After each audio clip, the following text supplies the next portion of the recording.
Today we begin to review for the final exam. I'll look over the chat. Thanks, Nick. So our exam is on December 21st between 1 to 3 p.m. That's it. For those who can't make it into class, you could take it online at the same time. We'll also be reading our screenplay assignments, which is also due on 12/21 at the same time. So there we are. I have prepared a little exam review for you. There are two screenplay assignments. The one that we made up with people in class and the No, that was just not for credit in class. There, your dialogue between two people. Yeah, that's not in the syllabus actually. So it's nothing to turn in on that. So what is remaining is, it says webisode script here. So basically, everything's coming due on 12/21, the exam and the assignment. Let's look at the assignment again, just to remind everybody, screenplay format script. So this would be 3 pages in screenplay format, which we've been over. And also, you can see just down here an example of it, everybody. So this is what your script should look like. If it doesn't look like that, I won't read it. So that's the way it should look, all right? Because the point of this is to get it in format. So now you have some choices for content. You could take a script from the website that I linked to. So a professionally written script, and you could write another act, maybe a final act if you want. You could think of a show that you like and write a first act for it. Or you may actually write something completely original, which would be a mini webisode, an episode for something that would go on the web, which could be very short. We looked at some examples of those. So those are your options, which is just designed to make it easy for you to do what you feel like doing. So now if you were writing a final act for a script that already exists, you would want to follow all the action in that script, and using Aristotle's model of dramatic structure that we talked about, you know that in Act 4, what happens in that model is your protagonist, your hero, meets the ultimate challenge. Somehow they resolve the problem that has been dogging them through the script, and then there is a brief period of resolution, denouement they call it, where everything goes back to normal and the dramatic tension subsides. So a last act would look like that. If you were going to write a first act, based again on what we learned about dramatic structure, in a first act, you tend to meet the protagonists maybe for the first time, or if this is a series, you know them already, but you see them confronted with a problem. And there may be a human villain, or there may just simply be some kind of challenge that they have to overcome. But your first act would introduce characters and set up a situation and a problem that the protagonist has to resolve. So that could be a first act, which for an existing show, you could use the characters. If you love Star Trek, you know, write something for a Star Trek. If you love, House, write something for House. That'd be fine. But so first act would do that. And then for a webisode, I mean, it's really in your hands, right? What we saw is that somehow a narrative resolution has to come pretty quickly because webisodes are short. But you would be free to make up characters, create a situation in which they've got to accomplish something, write dialogue for them. Of course, you'd be writing dialogue and parentheticals and everything for all of these. But the webisode could be your entire original creation. So that's it, right? If you turn in something that's too long, I'll read the first few pages and grade you on that. But go ahead if you want to write, your dream screenplay. That's okay. Just I'll be looking at the first few pages rather than the whole thing. I leave the precise number of scenes and characters up to you. However, at a minimum, your script should have at least one scene change, at least one passage of description, 2 characters who speak to each other, and 1 transition. So that type of thing would be seen here. As you can see, there is a transition, fade in. At the start of every scene, you'll have interior or exterior, the location, time of day, whether it's day or night, or perhaps later or continuous. You might see that up there. You have description here. You have character name. You have dialogue. You have what are called parentheticals here, where this is a direction to an actor, and so on. So your script, again, should look like this. It should be formatted like this. And in order to help you do that, you would find in the modules a link to celtx, right? Which, as you remember, is highly recommended. You're not absolutely obliged to use this, but it is a free screenwriting software which would allow you to format everything perfectly with very little effort on your part. So this lovely free software doesn't need to be downloaded on your computer. As long as you have an account, you can log into it and just start writing your script. And as you see, it'll come right out just the way it's supposed to. If you don't do this, that's your own problem. You could do this in Word, you could do it in some other software, but celtx is free and highly recommended, okay? So this is due on 12/21. It's December 21st when our final exam is scheduled. And those who wish can read it out loud to us in class, and that should be fun, okay? So any questions about this, which we've been over several times before? But And you don't need to download something. that's right. Although the tutorial we watched, there is a downloadable version. You can download it in your computer, but it will also run, just as I demonstrated, it runs in a web browser just by the web. So that's the version I was using there, is like it doesn't download, it's just a web browser. So that's helpful. Who wants to put stuff on their computer, when you don't have to? Okay, cool. So those are your instructions, and you have a full 9 days to write your 3-page magnum opus. So I think everyone's set for that. Right. So the final exam's worth 10% of the grade. That works out to 50 points. There are 50 questions on the exam, so each one is worth a point. We're getting into the review now. They're all multiple choice.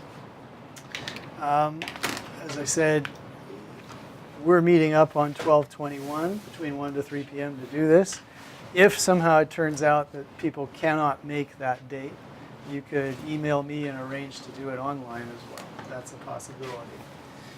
Okay. So next up, it's based on chapters 6, 9, and 12 of the textbook, which we've covered since the midterm, plus some additional PowerPoints that I used during the lectures, which are all 4 or 5 slides long. There's nothing very long in there. So good thing to do is to review the web quizzes for chapters 6, 9, and 12, which will have the majority of questions. And then these guys down here, I would say on the exam there are between 5 to 10 questions on this resource, these ones down here, these little PowerPoints. So looking in on chapter 6, what you should see is a web quiz, right? So you can look this over. So these web quizzes, let's go for, what do we go for? Immediate feedback, right? So let's just orient ourselves as well here. One sec. Away from the current slide. Writing for the web. Oh, yes.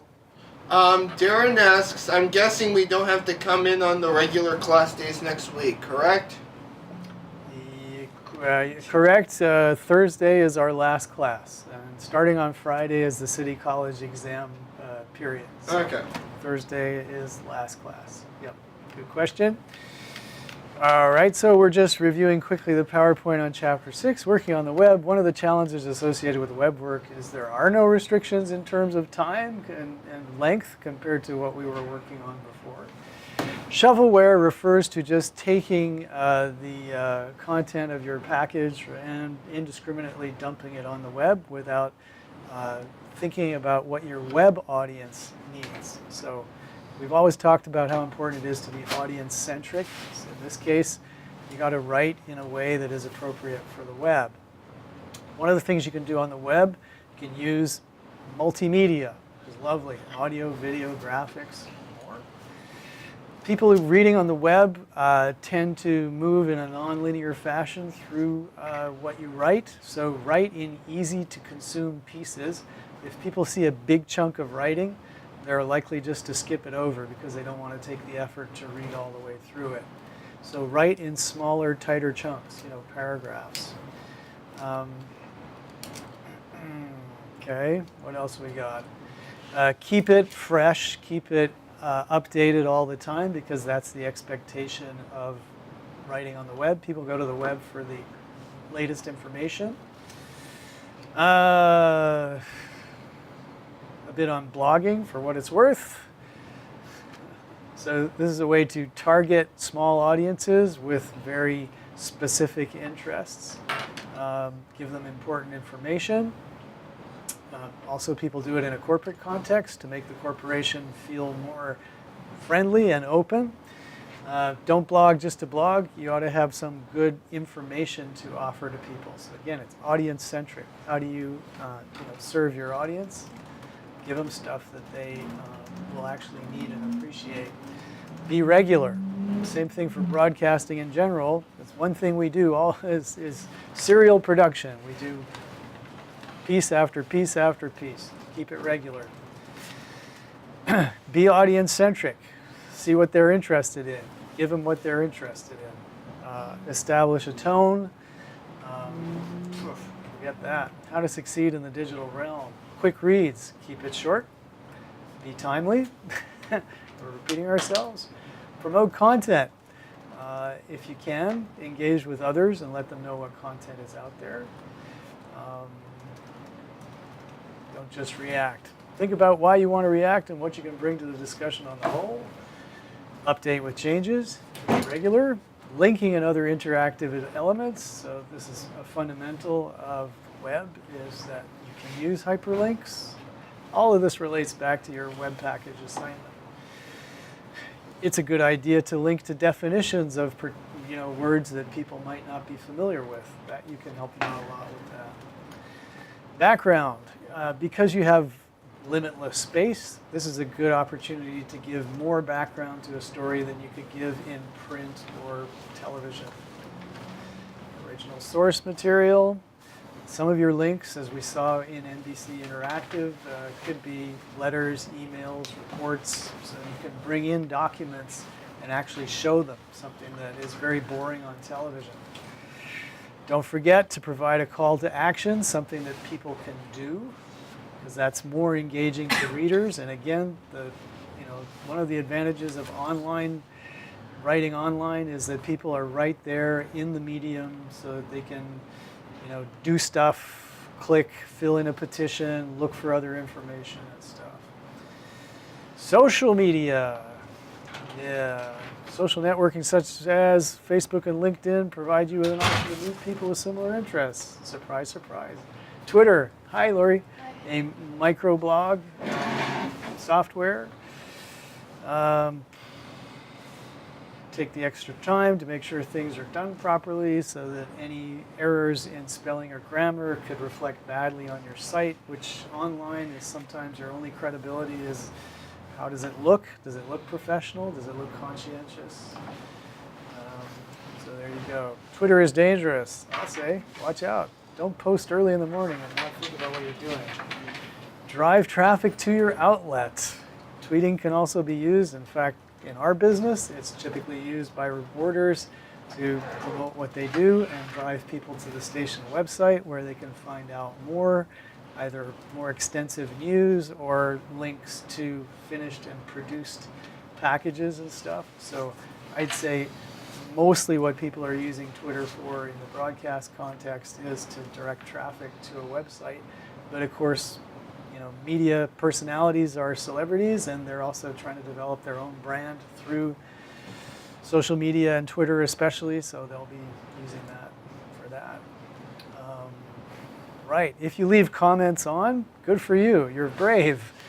So if they're there, you should read through them and respond them. If you don't intend to, maybe you should leave them off. Live events. You can take advantage of these opportunities to reach your readers, but to connect with them in real time. I guess so. The big three.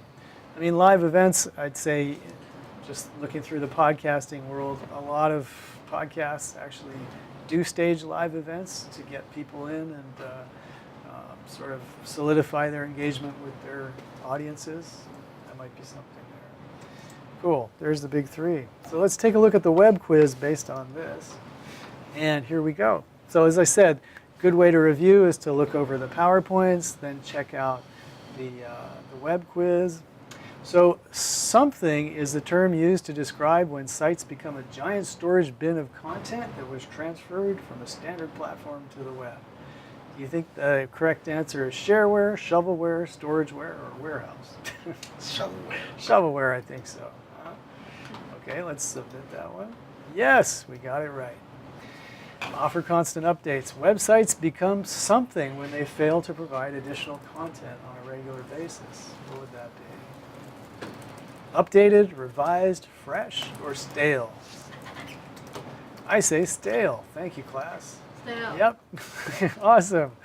Focus on audience interests. Blogs can help you inform readers as well as A, help you get information from the readers, B, help you vent about your feelings, C, ask for money, D, distract people from the real issues. A. A, it sounds like the most reasonable, doesn't it? Yes, A, you got it. Something impacts, examine the severity of the impact. Qualitative, quantitative, value, or geographic? Qualitative? Qualitative impacts, let's take a look.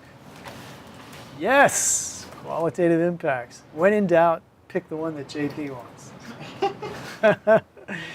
All right, when it comes to web writing, keep it long? I don't think so. Keep it real? Keep it real steady. all the time.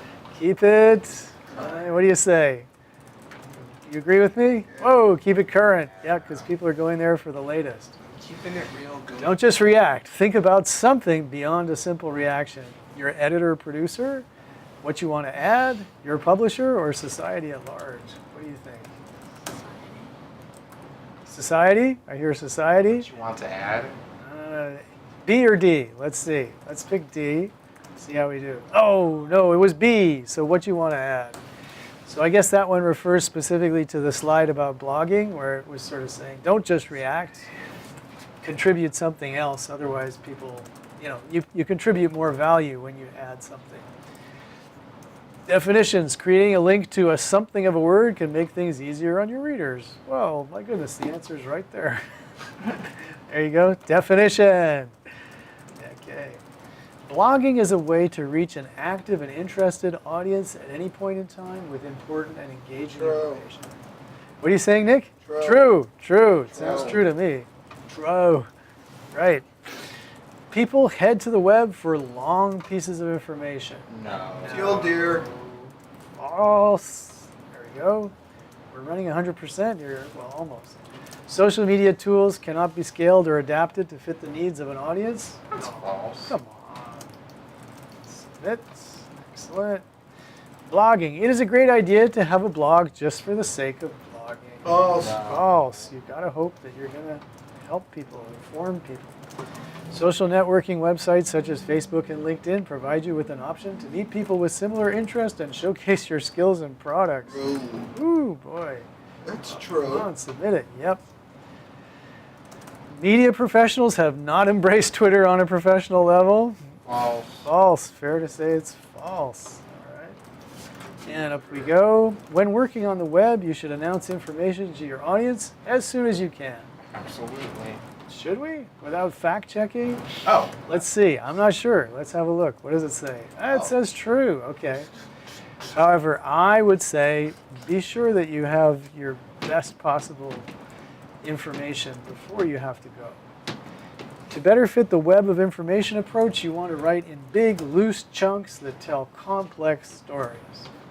We don't think so. All right. Okay, there we go. Boom.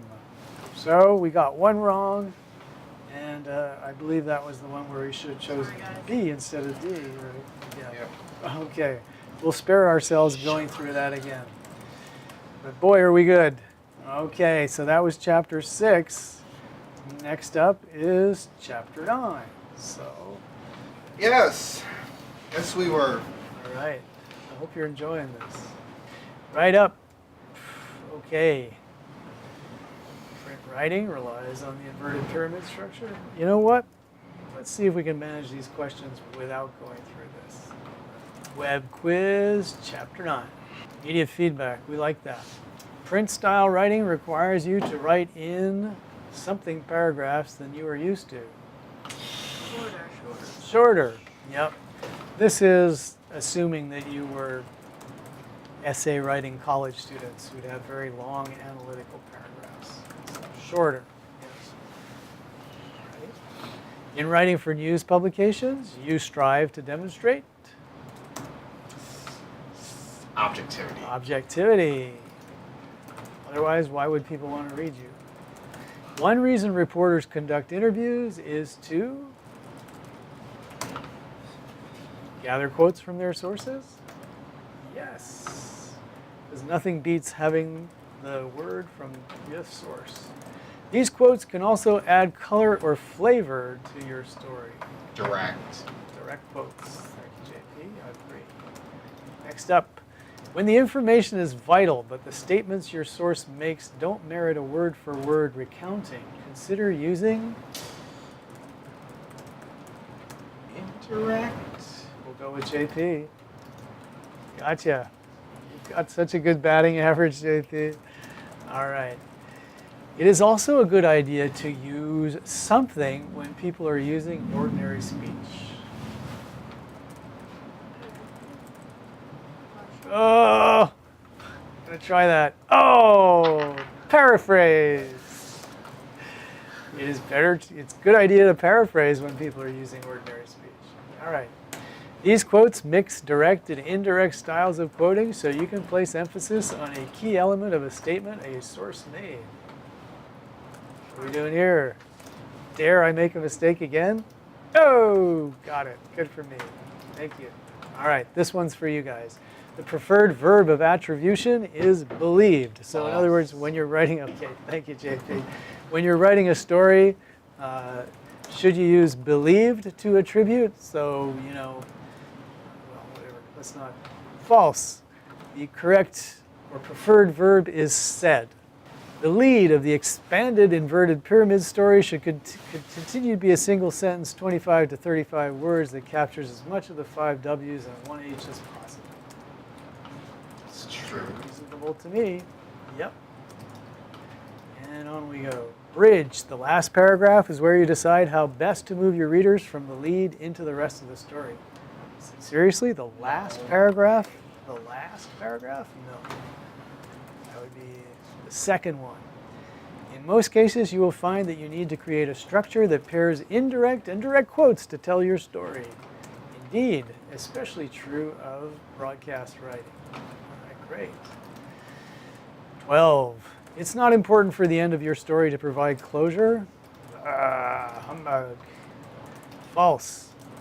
In the field of media, we ignore rarities and avoid reporting on elements that make them different from everyday occurrences. Are we crazy or what? So that is false. This quiz is crazy. We do enjoy things that are out of the ordinary. And 14 out of 14. Direct quotes are also referred to as paraphrase. What? Ridiculous. And off we go. If I hadn't made a mistake, we'd have another perfect score. All right, there we go. And based on the same idea, let's try to tackle, where are we here? Chapter 12, right? So it's 6, 9, and 12. The creative brief offers a coherent examination of how best to reach the audience with your pitch and why this approach will work. The objective statement. What is your objective? Support statement. Why do you think that your particular approach to the objective will work? Tone or brand. How do you intend to actually make this happen in your advertisement? Gotcha. I think with that, we're probably okay. Let's check it out here. We'll go for our web quiz. The something offers a coherent examination of how best to reach your audience with your pitch and why this approach will work. Try this. Let's see. Yes, it's the creative brief. Offers a coherent examination of how best to reach your audience with your pitch and why this approach will work. The key steps you need to take as you start to shape your message include all of the following, except. What would you say, guys? You're getting so bored. And this is so easy. D, I think so too. Because the idea was one ad, one idea. Because ads are so short, don't try to cram too much in there. Gotcha. Good. The something is an organized format that allows you to put your ideas before other members of your agency, your boss, and eventually your client. What would that be there? Okay, let's see if they're, yep, creative brief. Important document. An advertisement should persuade people to enact a behavior that will benefit who? Both the consumer and the advertiser. Sounds like everybody wants to win. Absolutely right, JP. The something, which oversees much of the advertising law in this country, has placed a premium on the importance of prohibiting unfair or deceptive acts or practices. Who looks at advertising in this country? The FCC? The FTC? Yeah, I want to get our 100% this time. Right. So given that it's concerning advertising, it's the FTC that actually has the rules about that. The something of the advertisement is key to understanding how it will attempt to persuade you and underlying values associated with those attempts. What would that be? The source? I believe you're right. The source, right. So if we know who's doing the advertising, we'll understand how we should approach the audience. When it comes to properly structuring your advertising message, you should rely on, definitely not puffery, that's something the FTC explicitly forbids. No puffing. They want reality, facts and reputable sources, all right? If you start saying, it's the greatest food chopper, it'll do a better job than a jet engine or something like that, that's puffery and you're not allowed to do that. Promotes products, well, okay. An advertisement should persuade people to enact a behavior that will benefit both the consumer and the advertiser. It's a win-win. We love win-win, at least in the imagination of advertisers. The tone or brand is the brief statement as to how you plan to give people the information in an acceptable fashion. True or false? This is true. Related to your creative brief. True, and it is true. Determine your audience. You can use a lot of that research information you gather to determine the demographic, psychographic, and geographic aspects of your audience. You should know that. True. You want to know that.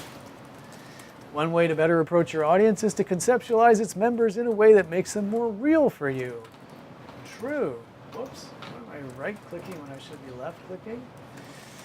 Absolutely. So you may remember we talked about my little experience in a bank where the marketing department had taped up on the wall like a dozen different client profiles with, there were composite portraits, but they used them to try and figure out, if we use this direct mailer, how will our 54-year-old empty nester respond, and how will our millennial 21-year-old respond and stuff. So they actually had these fictional composite characters in mind as they did their work, which was pretty cool. Ads are meant to direct action, whether that action is immediate or delayed. True. So, yep.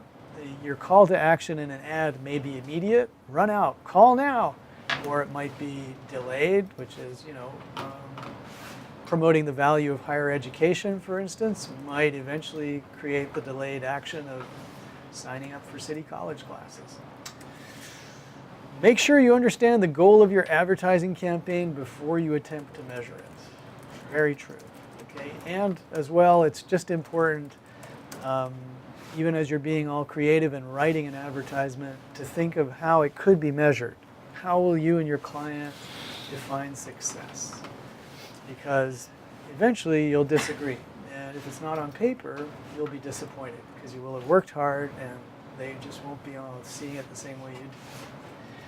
When measuring outcomes, it's not important to establish a concrete time frame.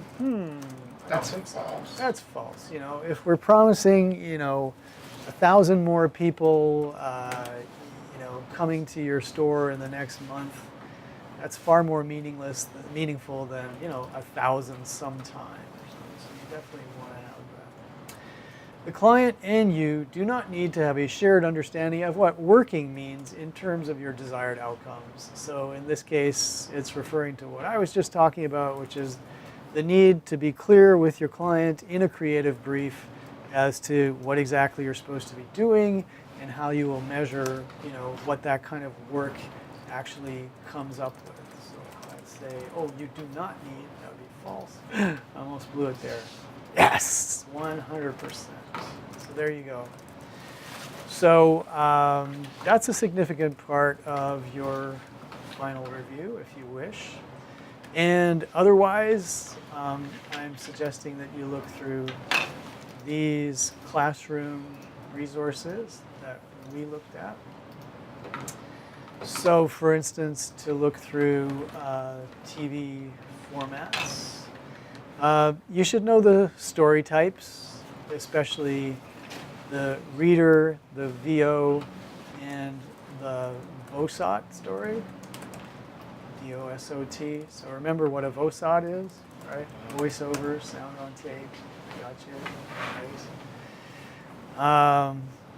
So that would be useful to know out of this one. And in general, read these guys over. You would want to know, for instance, that every story would start with a 3-line slug. Something like that. All right. So read this over. As I said, none of these are very long. That's probably your longest one. PSA writing.